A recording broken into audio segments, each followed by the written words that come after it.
Welcome everyone to the still as of yet unnamed ND podcast. I think Matt has just taken to calling it the Hound podcast. We'll be talking today about The Servile State by Hilaire Belloc. What are your first impressions of the book? My first impressions, I think it's very well written for its time. And as we Yeah. will come to see, I think a lot of what he writes in here critiques predominantly about capitalism. I know there are the critiques about socialism as well. Mm. But I think in today's episode, I will probably focus mostly on the critique he makes of capitalism and where we can see that in the modern day and where we can see it continuing to head. And I think it's quite a prophetic text in that sense. What about yourself? When I first read this, it was probably about 2, 3 years ago now, and I felt utterly out of my depth with it because when I first got to the point in the book at which he discussed the minimum wage and why he was actually against it, I Mm, I felt like I was completely just at the deep at a end of, loss. of the economic pool. Yeah, I that was an argument that I'd never heard someone posit before. But following his logic, I think he arrived at the same conclusion. The whole basis of the novel, for those who don't know, is Hilaire Belloc is writing about the idea of the servile state as a system which doesn't exist right now. He believes we exist currently in a capitalist system, or at least in 1912 we existed in a capitalist system, which was a transitory state between possible futures or pasts that were one, a servile state, which I can define in just a second, two, a collectivist, a communist state, which I think most people who are politically minded these days will know plenty about or understand what it is suggesting already. And the third is a distributive state, which is what we advocate for in the NDP, which is one where everyone has access to the means of production. Everyone can begin their own small holding business or access small plots of land in order to make resources, to make wealth, so to speak, work for them. Hilaire Belloc believed we lived in a capitalist system which was one where fundamentally it couldn't last. It had to or has to tend towards one of the three systems that I mentioned before, and he believed that capitalism was slash is tending towards the servile state. Now, what is the servile state? Basically, one in which the institution of slavery, whether that be formalized chattel slavery like we had in the 16, 17, 1800s, or an informalized wage slavery, which is what some people, perhaps hyperbolically, perhaps not, refer to modern employment as. Basically, he believed that we were tending towards a society in which slavery of some kind was completely baked in. There was no escape from it. You know, the vast majority of people, 80, 90% of us, would be slaves for our entire lives. Discussing his ideas of the three different societies, I think what he makes very readily apparent is that the difference between these three societies is predominantly to do with the ownership of property. Yes. So, what he means by this is under the socialist or the collectivist regime, the property is held centrally, usually by a government or by, in some writings of Marx, he says by the workers, but obviously the workers have to collectivize in some way, which means it's held either through, traditionally it has been the government or some kind of non-governmental organization, which some people see as being like trade unions holding assets. The second version of society, as you mentioned, was the capitalist state. He makes it very clear that the capitalist state is not evil in of itself. He makes it clear that people conducting themselves in commerce are trying to better themselves. And he does draw upon Marx in many ways, because Marx talks about in commerce how the surplus value of goods is essentially the difference between the cost sale and the amount you've put into the labor. And that surplus is where you make profit. And yeah, so Hilaire Belloc is not saying there's anything necessarily wrong with capitalism, but he looks at what is going to be the end result of capitalism. And he says, over time, assets are finite, but the production of wealth is somewhat infinite. You can produce almost infinite wealth from a finite set of assets, but what will that wealth buy you? Well, the only thing it can really buy you is more assets, which are finite. So eventually, this capitalist stage will transition towards the servile state. And this servile state is either the end result of socialism or the end result of capitalism, where you have the haves and the have-nots. You have those who own property and you have those who don't own property. And this is what I thought was really interesting, Fraser. At the very beginning of the book, he's got a thing called subject of the book, and he writes, the book is written to maintain the thesis that industrial society, as we know it, will tend towards the re-establishment of slavery, which you mentioned already. And I think it's probably a good place for us to start. So what does he mean by slavery? Because clearly he's not arguing in terms of like the Middle Ages type slavery, where Mm. Barbary pirates abducted Christians in England on the English coast and then forced them to become janissaries and warfare. That's obviously not the kind of slavery he's talking about. But also he's not talking about the transatlantic type slavery, whereby we have a deregulated market and people are just seen as commodities. So his idea of slavery, it would look more like indentured servitude. So indentured servitude is the idea where if you owe somebody money or you need an advancement of money, you would voluntarily, although voluntarily is somewhat disputed, Yeah. if you owe them the money, you would subjugate yourself to another. You would be essentially paying off your debt. Well, Belloc's vision of modern slavery in his book here is premised on the idea that modern capitalism is heading towards two clear categories: those who do not own the necessities of property, and those who own a surplus of this property and use it to exploit the underprivileged class. So, in this way, the people who would, as you would like, be the slave masters, they have an indefinite amount of property that is to the disadvantage of those without the property. So, let's give an example. We are seeing currently in the modern day conglomerates purchasing up houses. We are seeing even just regular people buying second and third houses. And then you have some workers unable to ever purchase their own house, just instead renting. In Belloc's view, he's essentially saying that this surplus of property by the people who don't need to live in the property and are using it to extract rent from the workers while never giving them property. He's saying they're exploiting the underprivileged class, whereby that group of people are going and working and paying for the assets that they'll never own. And yeah, that's what he calls slavery in this sense.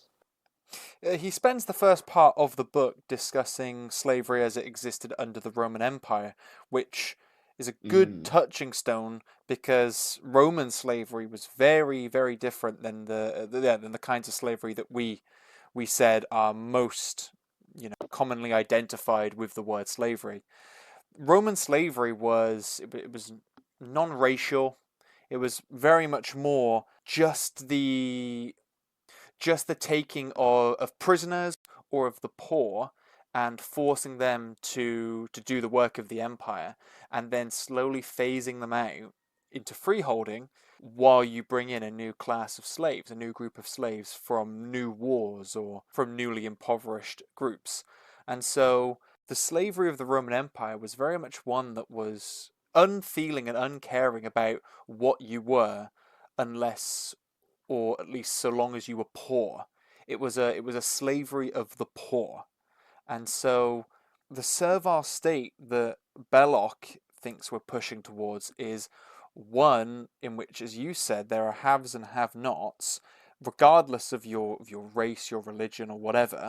A society in which, if you're poor, you are locked into a particular relationship that is exploitative, a relationship where you work 5 days a week, full time, for your entire life, and come out of it without any additional property, without anything else to your name except, well, yourself, your body, and a purported sense of freedom, a purported privilege of freedom. But how free can you really be when, cradle to grave, you own nothing and are meant to be happy? So that mm, is that is exactly what Belloc is warning us against. That is exactly what he thinks that we moved away from. Through the Middle Ages, he says that it was from about 500 to about 12, 1300, in which we, Western Christendom, slowly edged out of a system of indentured servitude and slavery yeah. into one of feudalistic landholding.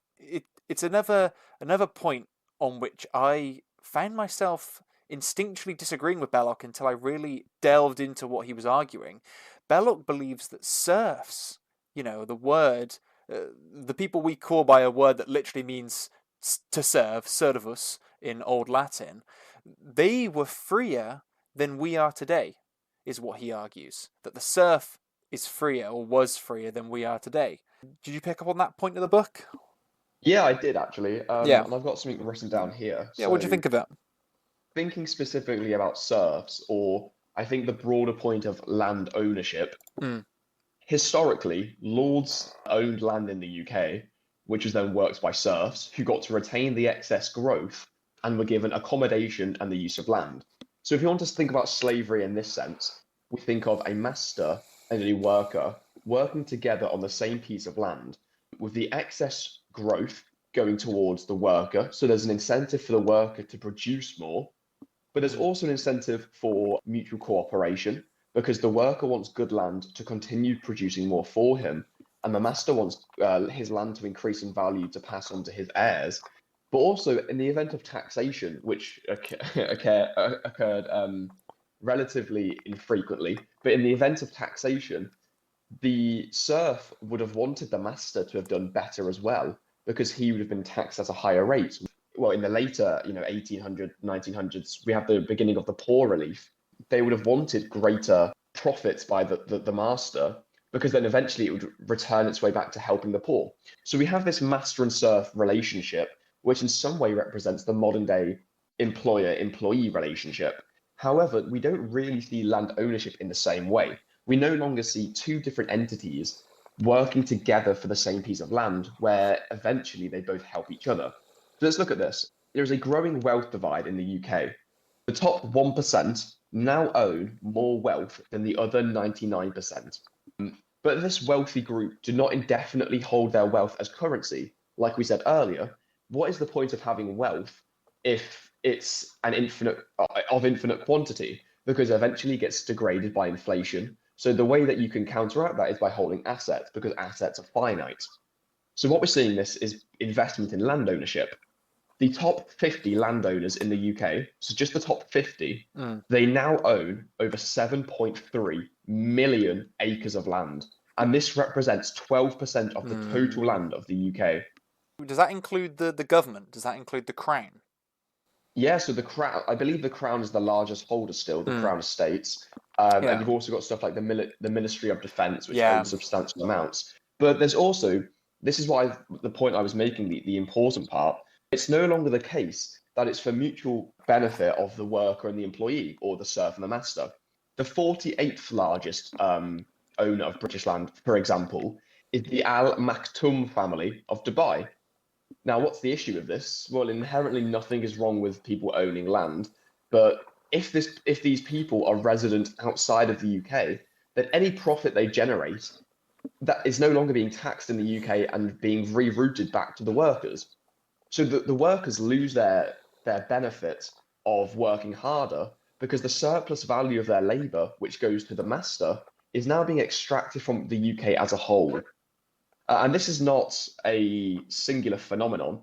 If we look at the number 7 largest landholder in the UK, they're Danish. The number 15th, it's Hong Kong. And that Hong Kong company don't just own land. They also own the means of production for British services. They own the UK power networks. They own the Northumbrian Water Group. So we are seeing in this, what I would suggest is the late stage capitalism. We are seeing the very wealthy realizing the way that they want to counter inflation is by owning assets, because assets are finite. And they are beginning to take up things, property, and the means of production in greater and greater amounts. And this is accelerating what Hilaire Belloc prophesied about heading towards the servile state. Because if we have companies owning all of the houses, then eventually we'll get to the point when the workers will simply not be able to own their houses. The free market will make it so that the distinction between the haves and the have-nots is so great, they'll never be able to pay for a mortgage. And so the only way property will ever transfer is concentrating it in the hands of the wealthy. Yeah. What you said about late stage capitalism is basically what Belloc called the servile state, but by another name, by a more recognizable modern name. Because the loss of a moralistic attitude towards the the landlord and renter, or the renter and rentee relationship, has basically doomed modern society to constantly be in competition with itself. Or I say modern society, modern people to constantly be in competition with themselves. You see all over Yes, social media this kind of hustle mindset where people are encouraged to get one up on their own kind and to become richer, ridiculously rich, even though, well, yes, as we were agreeing before, wealth might be infinite, but the things that wealth is vested in, like land or assets, these are not infinite. And so exactly. the people encouraging you to hustle and say buy 5 units and rent them all out and make your money back and slowly scale yourself up seem to be trying to tap into a distributist entrepreneurial mindset, but completely devoid of all morals, completely devoid of the responsibilities that come with being such a pillar in your own local community. The Mm. people who used to own the equivalent, the medieval equivalent of, property, like 5 units, 5 flats, would have been like barons or counts or whatever, would have been like feudal overlords. But they didn't exploitatively charge their tenants. They did charge a due, of course they did. They did charge a small tax for the usage of the land and as a reward for the services they rendered to their community, which of course aristocrats these days don't render, nor do billionaires render them to their Mm. communities. But they didn't jack up the prices. They didn't jack up their rents when they needed more money or in order to further comfort themselves. And these feudal overlords, I think, were generally more moral because they had to look their tenants in the eyes. Maybe there is a kind of earnestness there, a naive optimism about the nature of humans in England centuries ago, but I think it's a low bar to be better than we are today. A low I'll push back bar a little. I'll indeed. push back a little bit. Yeah. I think you are correct that generally society has become more immoral over time. I think that's a very hard thing for anybody to argue against. But I think it is the case that obviously there was exploitation of the workers by the people who own the land, the haves versus the have-nots. Hmm. But I think the moralistic ideas of the time were far superior to those today. So if we look at the works of, let's say, Edmund Burke, Hmm. he talks about the idea of noblesse oblige. So the idea that the nobility have obligations to Yeah. those below them. Hmm. So if they were to be exploiting their workers, which of course, in some sense, all exploitation of labor under a socialist critique, all surplus value generated by the worker, siphoned off by the master, all of that would be classed as exploitation. But there are certainly degrees of exploitation. Um, but yeah, we would say that if there was a unfathomable exploitation of the workers, this would have been seen a lot less morally in those times than today. Today, we see workers being paid under minimum wage for some massive conglomerates because they used defensive practices, firing and rehiring to get their own terms in contractual agreements, and people carry on their day not really thinking about it. Whereas at the time, you would have had guilds and you would have had the peasants uprising and revolting, sometimes against a single master if he was treating them unfairly. So you are correct that this idea of morality has lost itself from this idea of community being built. But I think this comes back to a larger issue of globalism. Hmm. The idea now that the wealthy can move their assets to being via trust, for example, to being held in the Cayman Islands or in Dubai, or they can physically relocate to Dubai, let's say, and keep their property in the UK. There's a disconnect between the workers who are generating the profit and the person who owns the property are making that surplus profit. And the property is physically located in this country, but the person who is generating it or the taxationable benefits of it maybe aren't. And that's why we're seeing the country being bled dry of money in that sense. So in the UK, I think it's very well known we have a housing shortage, and this is resulting in housing prices skyrocketing. Between 2021 and 2022, the English Housing Survey found that there are over 800,000 second homes now in England, which is an increase of 13% on the decade prior. And of those people owning a second home, 80% of them are owning them either as a long-term investment or they're using it as a holiday home from which they can get a passive income when it's not in use by them. So we are seeing the average person, normal people now, deciding to buy second homes. And that's to say nothing about these massive conglomerate companies buying up thousands of homes at a time, such as BlackRock. So yeah, when we were talking earlier about the ownership of property, I just wanted to be really clear what we mean. Hilaire Belloc is not saying that we'll ever get to a stage where we will never own any property at all. We won't own our clothes. We won't own our food. He's not saying that at all. He's saying that what generates the wealth is importantly needs to be divided. So obviously, as a distributist, we believe the assets or the property which generates wealth should be distributed as fairly as possible.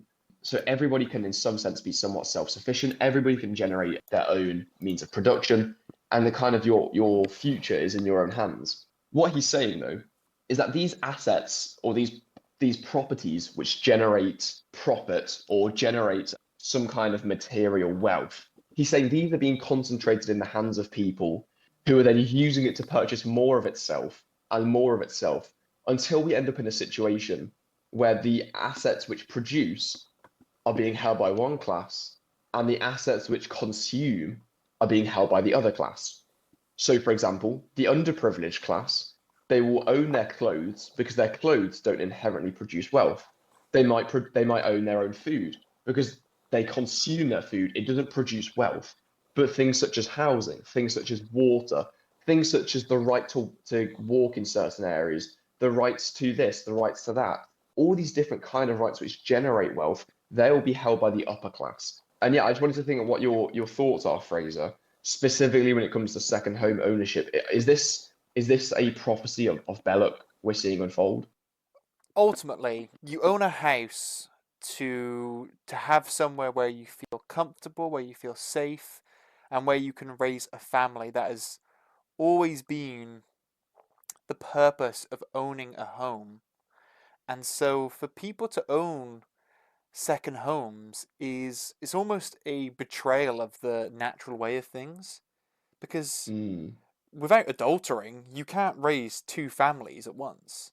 You know, that's true. you got one family and they only need one home.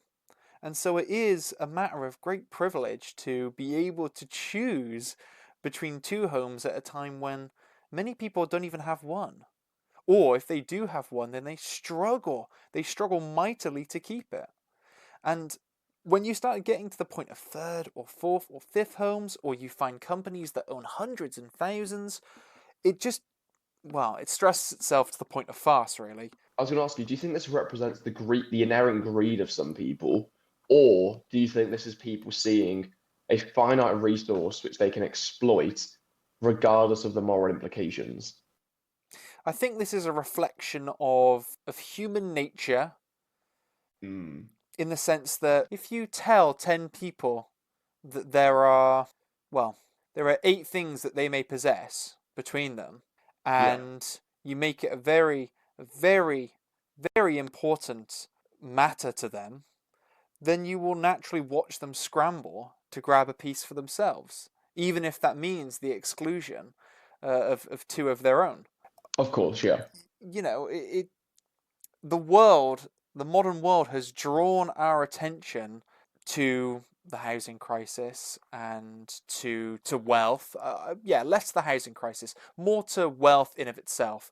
Social media, capitalism, the capitalists, Mm, they make such a deal. Well, yeah, that's not the only things, by the way. Social media, capitalists, education, basically every facet of our society from which we learn is teaching us that wealth is very important and also not something everyone can have.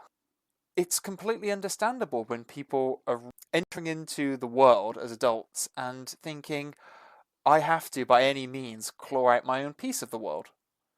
If you didn't teach yes. children that wealth was as important as we do now, then you may find people going out into the world who are less concerned about depriving others and more content with just taking their fair due. Because if everyone took their fair due, we would be in a fine place.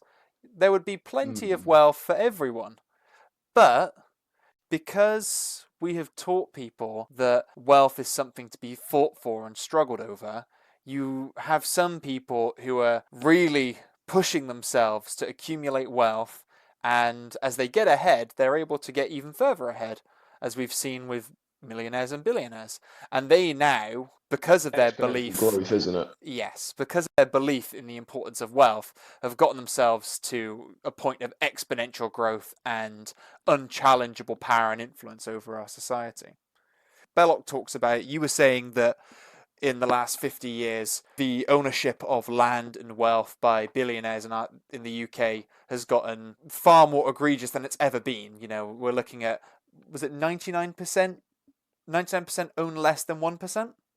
Yeah, so the top 1% of the in the UK Yeah, now own more than more than 99, 50%. more than Yeah. 50%. That is what Belloc talks about partly in the book. He talks about how processes like enclosures and the dissolution of the monasteries suddenly brought into availability something like 30 to 40% of the whole country's land, but that wasn't spread in an egalitarian way. That wasn't divided up equally between all the people of the country. It first went to the king, but the king, not Hmm. wanting to keep it all, immediately gave it to his subordinates. He gave it to the aristocratic class.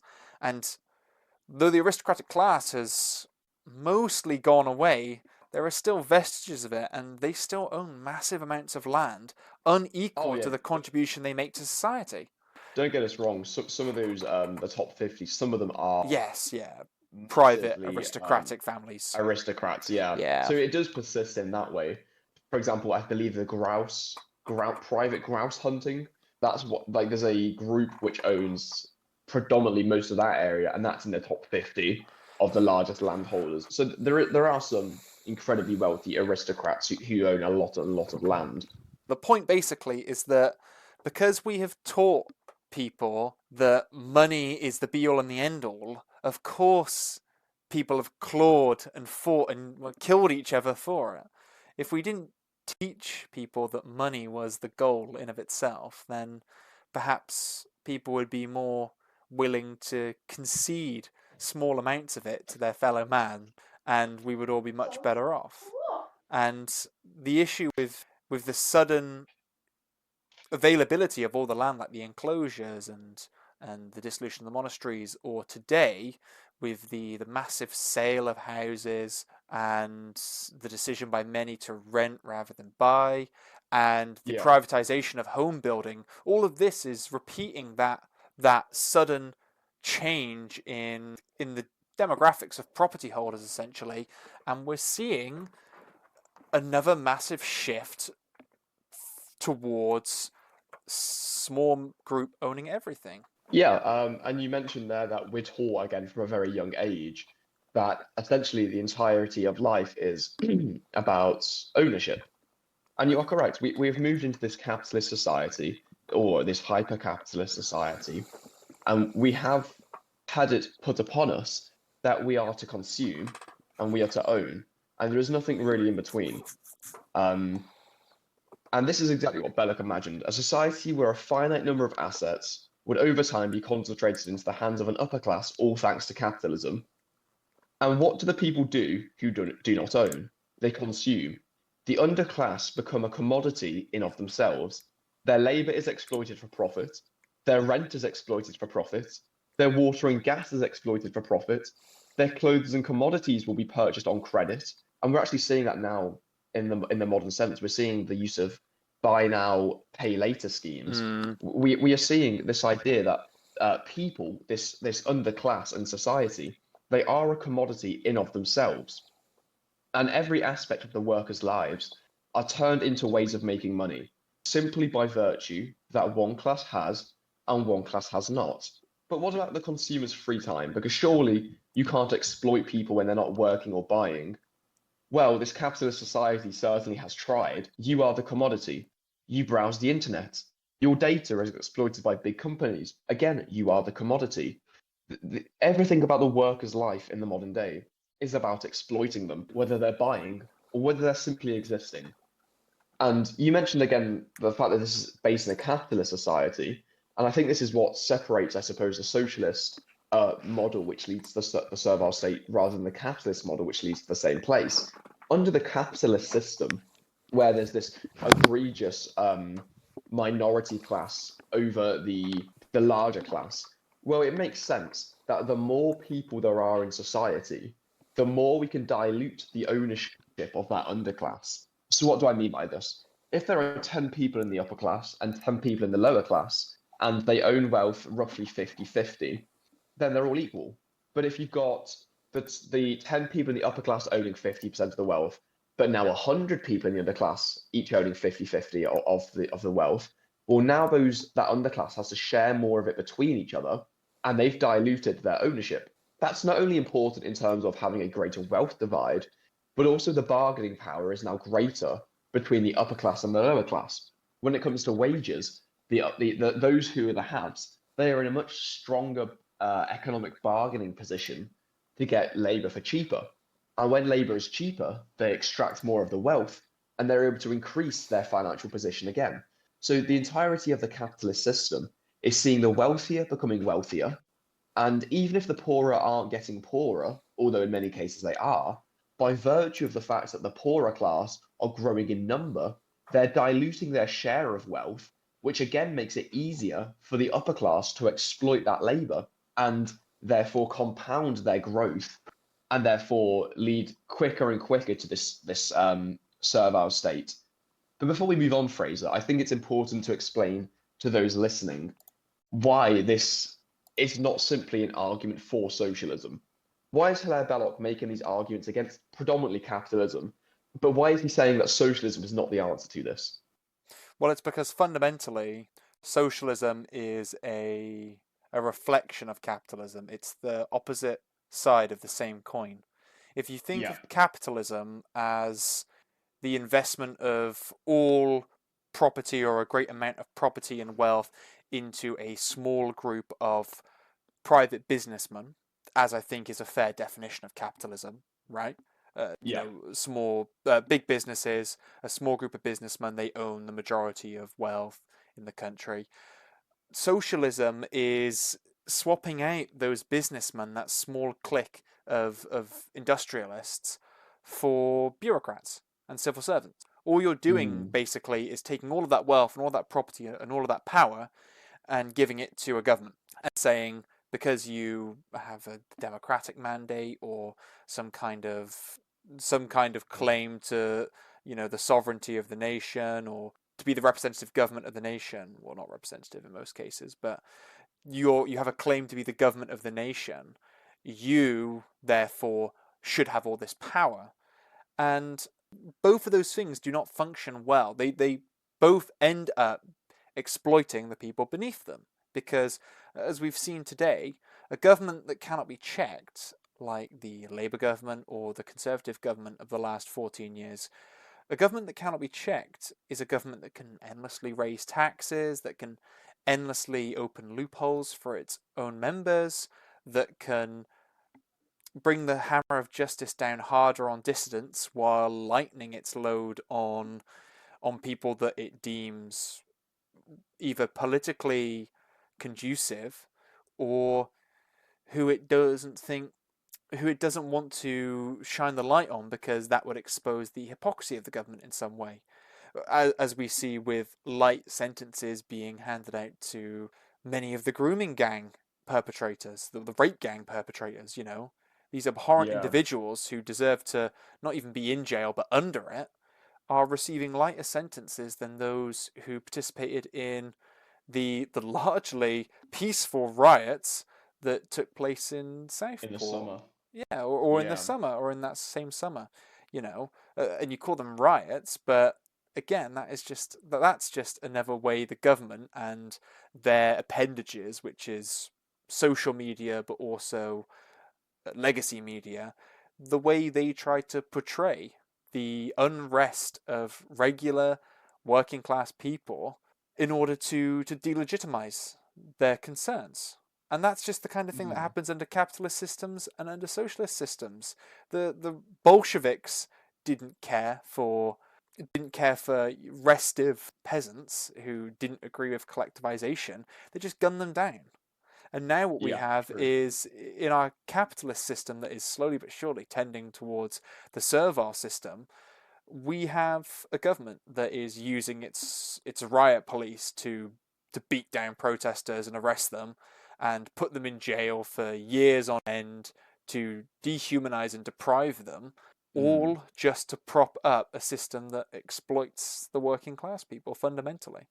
And so the And I think, distributist state, just to finish off, to bring it all back yeah, sorry. around and say what the distributist state is, the distributist state is one where we want the power to be out of the hands of the government, we want the power to be out of the hands of big businesses, and we want regular working class people to feel like they have a say and to actually have a say. Not just to pretend at democracy or representation, but to really engage in it. Sorry. It's okay. I was going to bring up the first thing we mentioned near the start of the episode, this Mm, idea of slavery. mm, Um, the idea of slavery is that one person, let's go with the perhaps the most commonly run, like the transatlantic model, where yeah, one person is literally the property of another. yeah. Yeah. The way that the slave knows they're the property of the master, but that's never been enough, has it, from the slave wanting to be the property of the master? So the way the master enforces it is through violence. Hmm. That's the only way they're able to control the slave. This again, they're able to hold their claim to the property of the slave legally, but against the slave, they have to violently control them. And I think the point you've just mentioned is very representative of Belloc's argument. We are moving towards this servile state where we could be considered to be the slaves of society, and that's why we're seeing the upper class, which is unfortunately represented in part by the government. That's why they're becoming more and more violent in their crackdown on protesters. Because if people are told they can either partake in society, and by doing so, they're kind of being part of this system of slavery and legitimizing it and contributing to it and furthering it, or they can protest.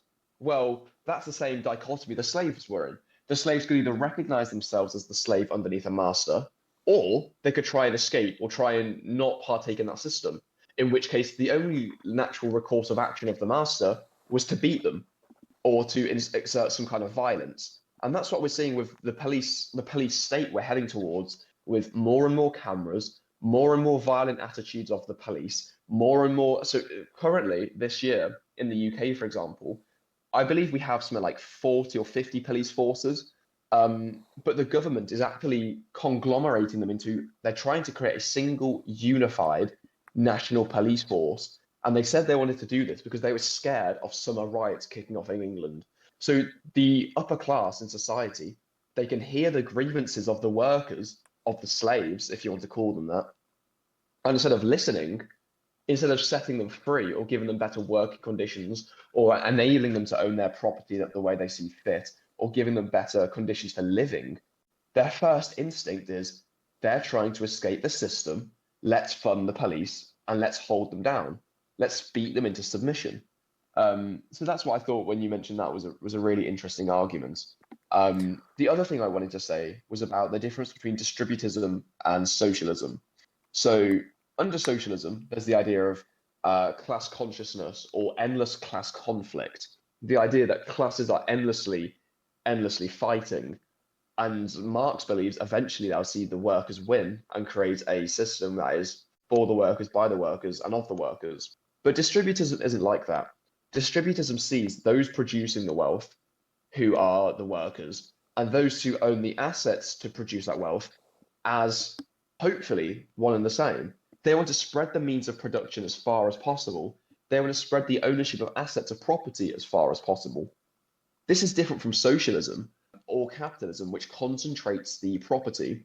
And the reason why this is important is because anytime you concentrate the ownership of property, which produces wealth, then you're going to see a compound effect whereby they produce more wealth than somebody else, so they can buy their property to produce more wealth. Then they buy it off the next person, then that person. And that's the capitalist model, which leads to exponential growth of the wealthy. And the socialist model is, okay, we're just going to seize your assets anyway and give it to the government in one foul swoop. So under those two models, it becomes inevitable that there will be conflict either between the classes or within the classes that leads to the servile state.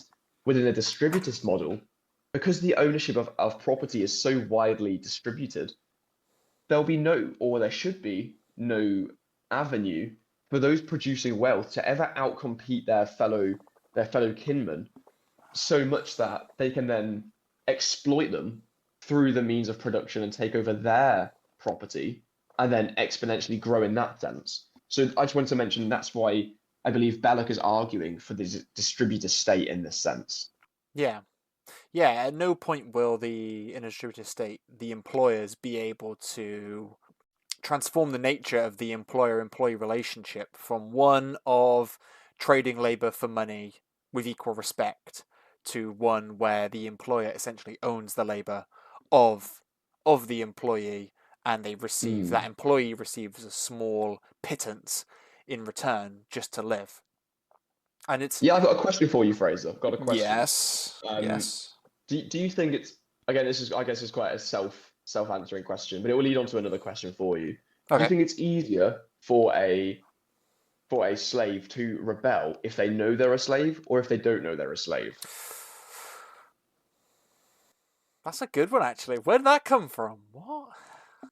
Well, Sudden gem. I think it's easier for a slave if they know they're a slave. They can, in some sense, plan to fight against it. If they don't know they're a slave, then they don't see any problem that needs to be overcome. So but they also don't reason see why- a power imbalance, though, do they? Or they don't That's true. recognize a framework. And if you don't feel like there's a framework, there's no cage around you, you can act in any way you want. There's no inhibitions. But that's the illusion of choice, and this is what I wanted to bring up. This is essentially what I see Belloc's end goal or end view of slavery as. He believes that the worker thinks in this capitalist society or in the socialist society that they're not a slave because they choose who to work for, they choose who to rent off, they choose which browser collects their data. And he's showing that this is an illusion of choice because it makes the slave who owns nothing think that they are free. So obviously we can't say the average person in the UK is comparable to institutionalized slavery. No, of course. But we are seeing, no, of course, yeah. But we are seeing assets getting more and more concentrated. We're seeing wages fall behind inflation, the cost of living rising, the amount of people who no longer own the necessities of property ownership increasing. We are seeing the capitalist dystopian trend towards the class of haves and have-nots. And the average person in society, because they're making these decisions themselves of who to work for, what to spend their money on, they think they're not a slave. But if we go back to the idea of slavery in the olden day sense, often the slave owner would provide accommodation, even if it was bad accommodation. They would provide food, even if it was bad or unhealthy food. They would be the person giving work. They'd be looking after their slave in some sense because they saw it as property. And obviously they didn't want their property to be damaged. So they'd look after their medical expenses, this kind of stuff. In the modern day, you're given a wage from your employer. And from that wage, you have to get your own accommodation, which the slave didn't have to. You have to buy your own food, which the slave didn't have to. You have your own medical expenses. Or if you're in the UK, I suppose you pay your taxes, which go towards that. Yeah. So at the end of the day, you might be left with the same amount of money left over as a slave. You might be left over with nothing at the end of the day. And if you're a renter, for example, you've not built up any equity in the property you're paying off. So you end up in the same position as the slave, but because you've chosen which career to work in, or you've chosen where to live, or which food to eat that day, you actually are under the impression you're not a slave. Yeah. So I just thought that was something we should bring up. Yeah, no, and I'll continue with it because it comes around as well to the kinds of reforms that we today may feel are liberating to workers, but which Belloc actually thought were restraints. And so things like minimum wage and also unemployment benefits, as we have today, the dole. Belloc condemned both of these things And the reason why is very similar to what you were just saying. Under a truly free system, the government and wider society, they feel a kinship towards their own people. You want to look after your own people, but there isn't a financial responsibility necessarily. You may have Mm. friends, for example, but you may have friends, you may have acquaintances or colleagues, and you want well for them, but you don't necessarily pay them every day to make sure they're well or institutionalize some kind of support system for them. But today, our government has established a rigid system in which people are paid a certain amount for an hour's labour, or they are paid for a certain period of time spent out of work. Now, both of these are very formalized, they're very rigidly set. You get X amount for Y. And we consider this a good thing because it allows people to fall out of work and still remain in a house or be able to care for themselves, be able to eat, be able to drink. With minimum wage, we believe it's good because it guarantees a basic income. It guarantees a lower threshold for what you can make in a certain job, so that even the lowest paid jobs are able to get by. But in reality, the stated purposes of these welfare institutions don't check out, because the minimum wage is the minimum wage to do what? It's not the minimum wage to live, because someone on minimum wage is not going to be able to own a house and look after themselves and care for a family in the way that people 60, 70 years ago making the lowest amount of money could. The unemployment benefit, it's meant to care for you while you look for more work. It's meant to be a buffer between you and absolute poverty, but increasingly people are living off of their unemployment benefits. Rather than Yeah. seeking new work, unemployment is becoming a career in all of itself. And so the question really is, what purposes do these institutions serve? And I think that the whole picture clicks into place when you start to understand the relationship between the government and the employers and the employees, the government and the employers as one group, and the employees as the second group. If you understand the relationship between them as that of farmers and their cattle, then it makes a lot of sense. People Mm. in power, the government and the employers, they need working class people to make society function, to They allow their need government. consumers. They need consumers, yes. They need consumers on the government front, on the economic front, but they also do need people to do the the drudgery of creating wealth. They need people to transport, they need people to retail, they need people to prepare. They need all of this work and they need it done at the lowest cost possible. And so, Only in a limited sense, though, I would say. In the modern yeah, day UK, our economy is predominantly service based. yes, It's not predominantly about actually creating things. This is what capitalism has done. We found it cheaper to build steel in India or the yeah, cotton mills of Asia, yeah. and we decided to exploit their labor and actually take away from production in the UK and move to a service-based model purely on the basis that we could get cheaper labor over there. Yeah. Well, it was Yeah, ultimately the so cost cutting. And so, exactly.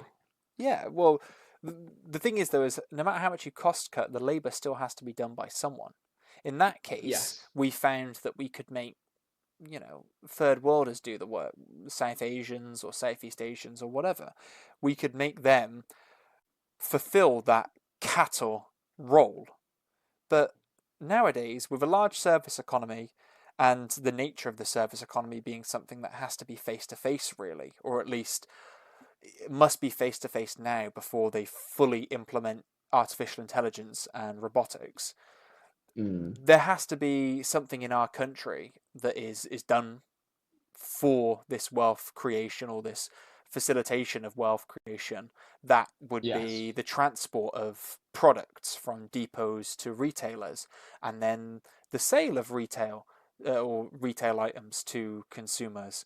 And then in some places, the product has to be prepared. So in restaurants or in certain supermarkets or cafes, or well, I suppose these all come under the same umbrella really of food and drink providers.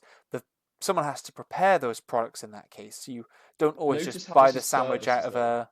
Yes, this is all services, but it all comes back to the same relationship, which is the employers and the government needing someone to do the work, whether it be primary, Mm. secondary, or tertiary industry work, needing someone to do the work, have an incentive to look after the working class, the employees, but they don't see this relationship in a moral way. They see it in a purely economic light. And so instead of it being a father to their children or a mother to their children, it's more like a farmer and their livestock. And this is Yeah. why they pay minimum wage and why they pay unemployment benefits. Because you can't employ someone who is sick or who is starving or who is out in the cold. You can't employ these people. You want to find the sweet spot where you can pay the least amount of money to keep them healthy enough to work, but not too much money that they ever get free. And that is the purpose Yeah. of the minimum wage fundamentally. Because really, in different industries that have uh, different levels of wealth creation, for example, if I were to work in a steel mill, you might expect me to be making more money than someone who was a cleaner in a restaurant. You would expect across different industries there to be different minimum wages. But instead, we've standardized a national minimum wage which doesn't take into account the the factors or the considerations of each industry. It takes into the consideration of how much does it take someone in this country to remain alive enough to work, essentially. Yes. Yeah, Yes. that is my As fundamental well as point, that, and that's the one Belloc made. Yeah, go on, sorry. stuff such as the trade unions advocating for better working conditions, Hmm. it's not actually to give the workers in of themselves better working conditions. It's about making them more efficient at what they do. If they feel happier at work, if they feel less stressed, if they feel in a more comfortable environment, they're going to work harder Hmm. than those who, in let's say in Southeast Asia, where they're under terrible conditions, if they're in a position where they're able to eat properly and they're able to self-sustain themselves with food, they're going to produce better results than those who are starving. It's these ideas of actually just what is the best way to extract as much wealth as possible. From And people. we thought it was really, Oh. yeah, we thought it was interesting. What my point was about why this is all service based is that this is all crashing down on the UK and over much of Europe, with the exception of maybe Germany right now, because we have actually moved our production of labor outside of Europe to make it cheaper. But now we are seeing a standardization somewhat of minimum wage across the globe. In China, where we used to exploit Chinese labor, their minimum wage, I think, is now around $8 an hour, which is getting close to the American standardized federal national minimum wage. So we're actually seeing countries catching up to our minimum wage. And when that happens, there will be two types of societies. There will be those trying to exploit labor but can't because our minimum wages will be the same, like here.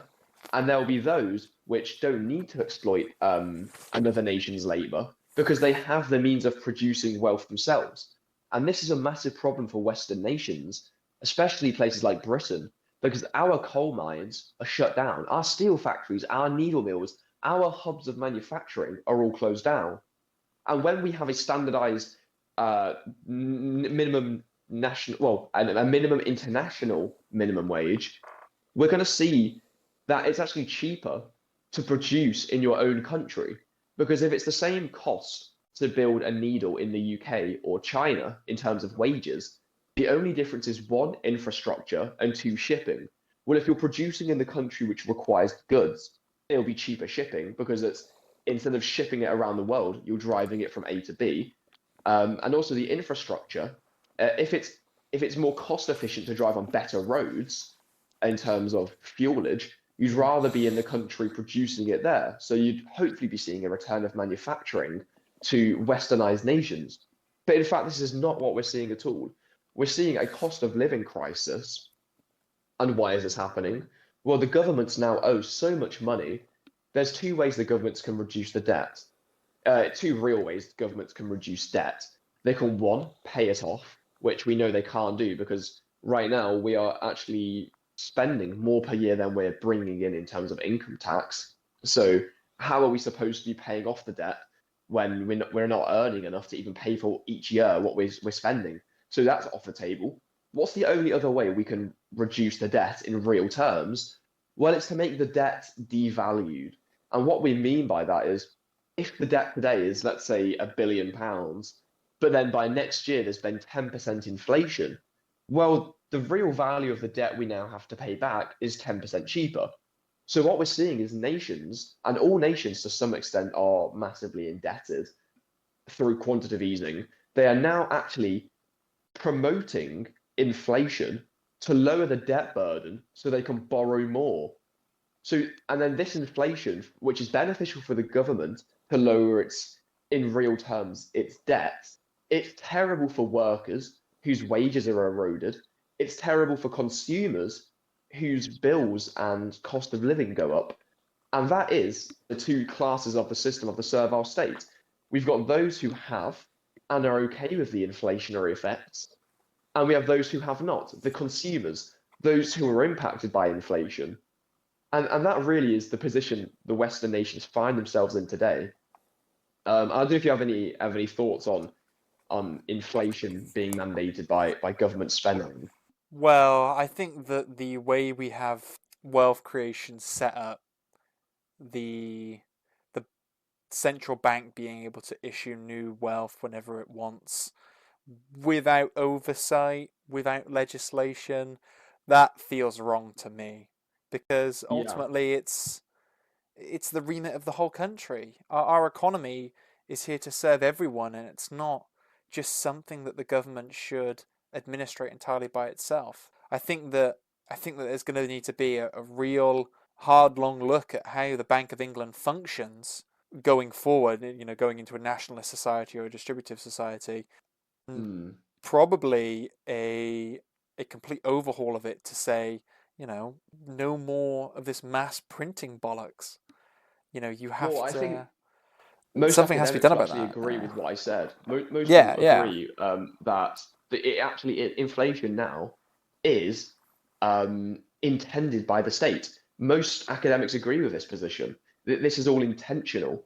The problem is, what if the intention becomes the opposite? What if they stop trying to devalue their debt? What if we stop devaluing our debt, then we have to pay more back per year in real terms to the debt.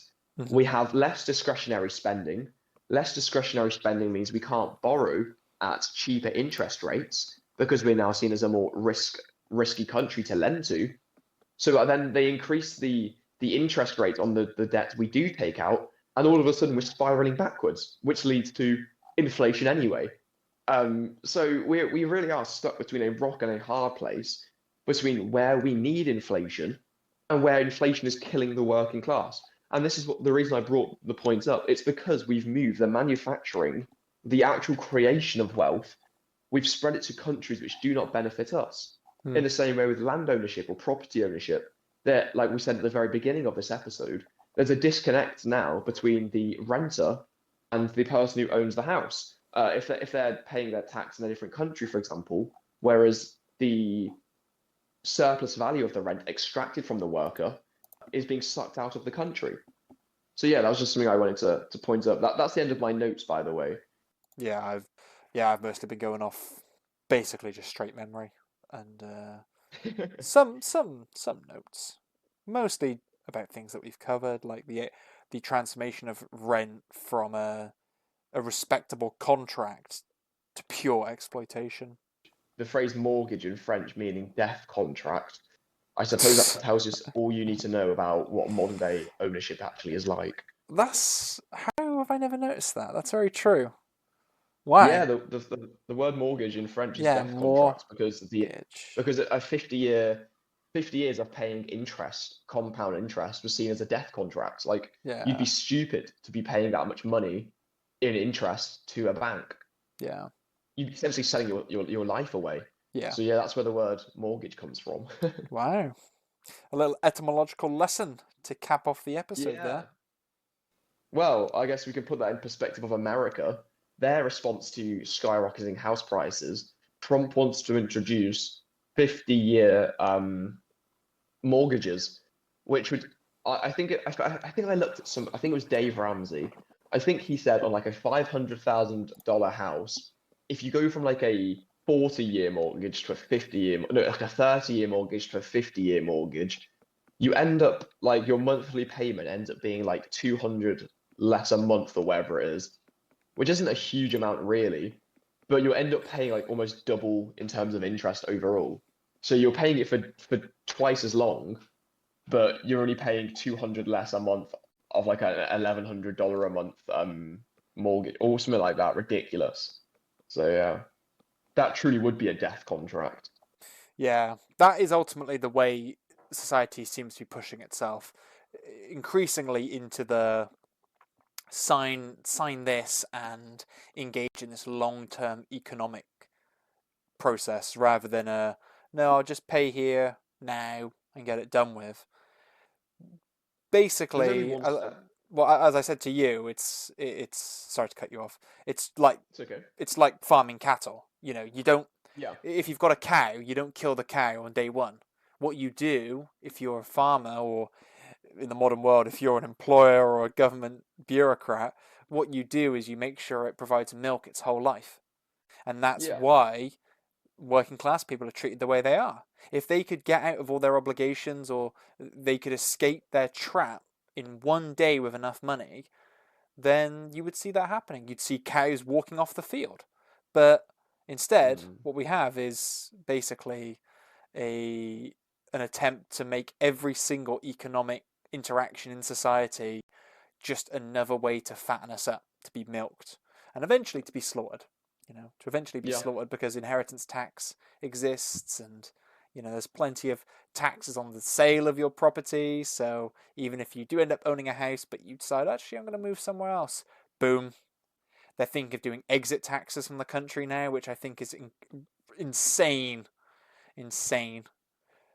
It might It's slow just. demographic replacement, I suppose, if the native population refuse to leave.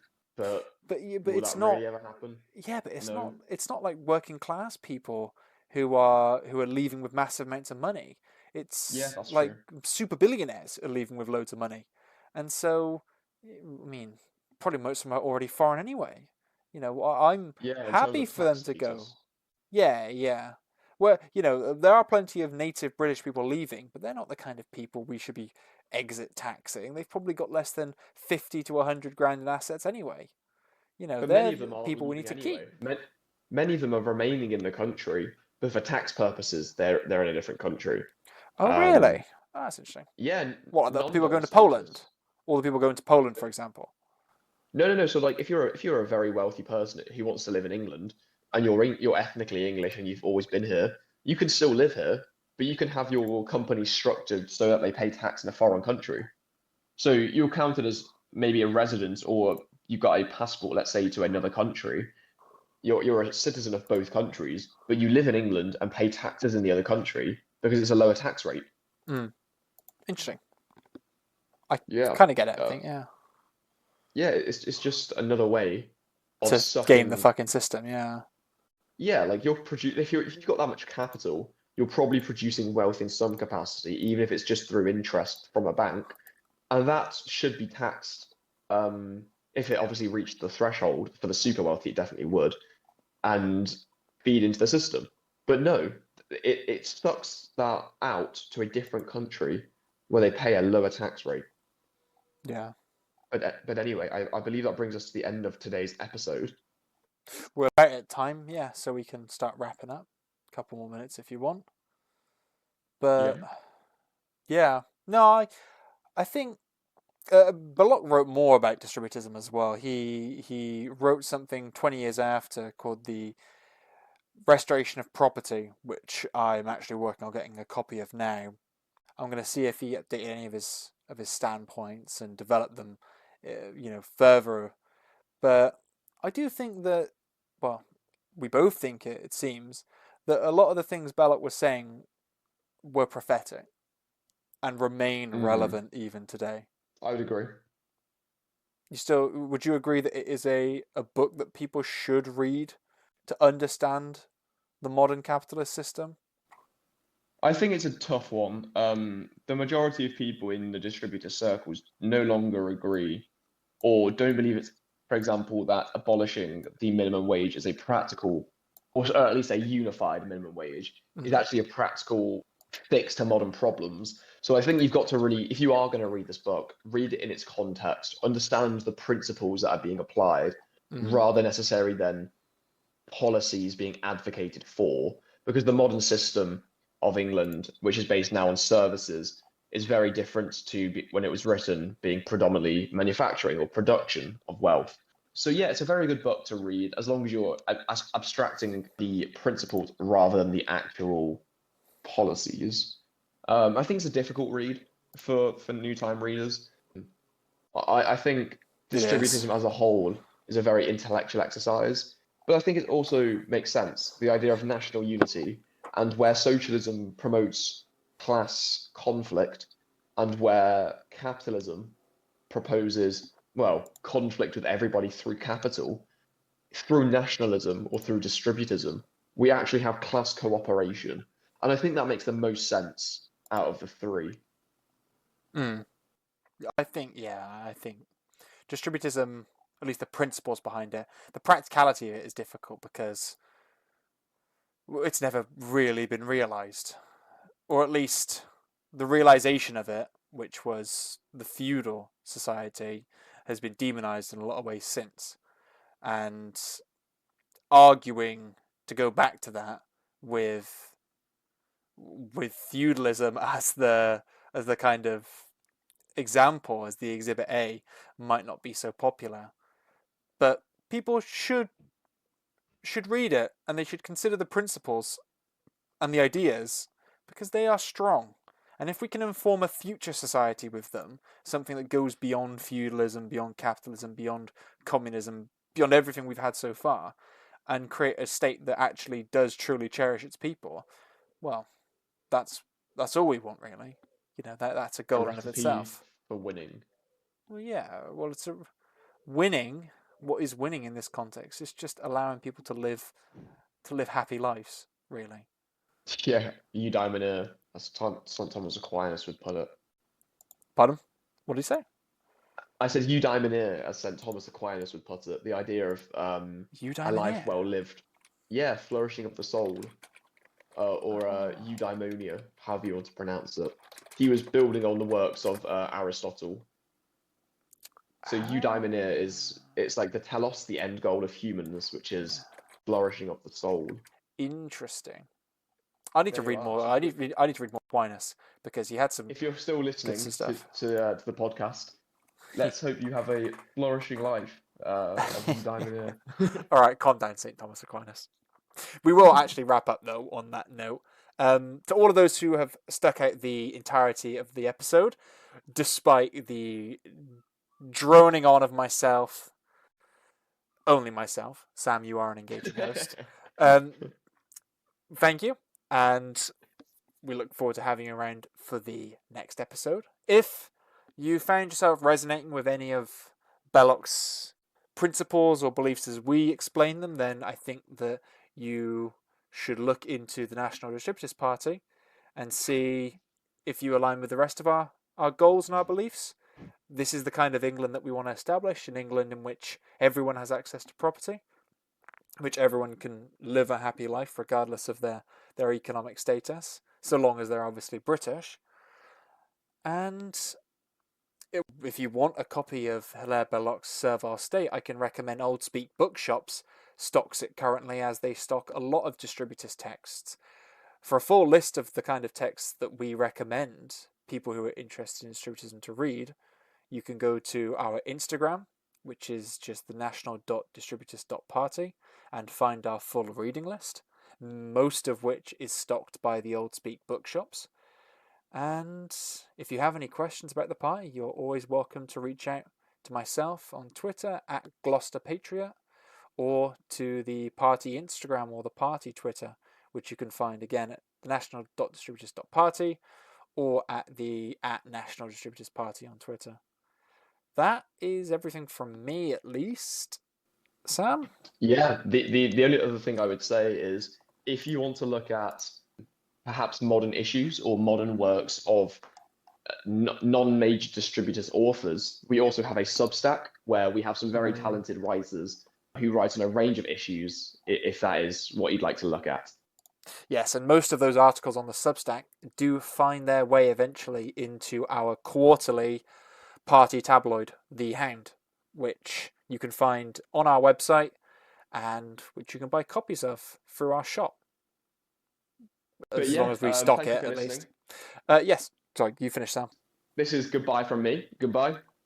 And this is goodbye from me. Goodbye.